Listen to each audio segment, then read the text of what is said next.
আসসালামু আলাইকুম, রোদুস মিস্টাল কুকিংয়ে আপনাদের স্বাগতম। কেমন আছেন আপনারা? আশা করি আল্লাহর রহমতে ভালো আছেন, আমিও ভালো আছি। আমার ভিডিওটা ভালো লাগলে অবশ্যই লাইক, কমেন্ট, সাবস্ক্রাইব করে আমার চ্যানেলের পাশে থাকবেন। আর এই ভিডিওটা হচ্ছে আগের দিন সন্ধ্যার পরে আমরা সবাই মিলে পেঁয়াজু আর পুরি খেয়েছিলাম, সেটাও আপনাদের সাথে শেয়ার করে ফেললাম। আর এটা হচ্ছে আজকে সকালের ভিডিও।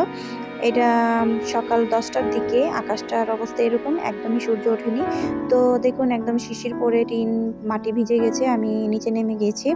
এখানে সকালের খাবার খেয়েছি 11টার দিকে। ভর্তা করেছিল আমার মা, অনেক ধরনের ভর্তা করেছিল। আর সবাই সাথে আজকে কথা বলতে বলতে অনেকগুলো ভাত খেয়ে ফেলেছি ভর্তা দিয়ে। আর ভর্তা করলে তো এমনিতেই ভাত খাওয়া বেশি হয়।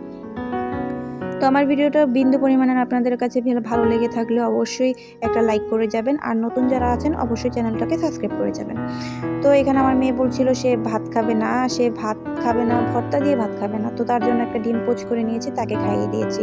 এরপরে আমরা খাওয়ার পরে একটু রং চা বানিয়ে সবাই মিলে খাচ্ছিলাম। তো কখন যে সময় চলে গেছে, কখন যে 12টা বেজে গেছে মানে টেরই পাইনি। তো সকালের চাটা খাওয়ার পরে আমার আম্মা রান্না করতে চলে গিয়েছিল। তো এখানে সম্পূর্ণ রান্নার ভিডিও নিতে পারিনি, আরও মুরগির মাংসের সাথে আরও অনেক কিছু রান্না করেছিল।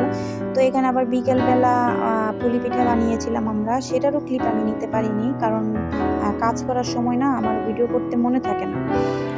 তো এখানে পুলি পিঠার যে ডোটা থাকে ওইটার কাই বানিয়ে নিচ্ছিল।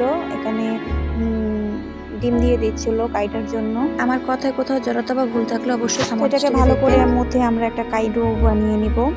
তারপরে সবাই মিলে আবার এখানে পুর বানিয়ে নিয়েছি নারকেল দিয়ে।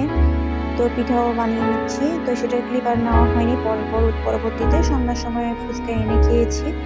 তো ভিডিওটা এ পর্যন্ত। ভালো লাগলে অবশ্যই পাশে থাকবেন, আর পুরো ভিডিওটা অবশ্যই দেখবেন।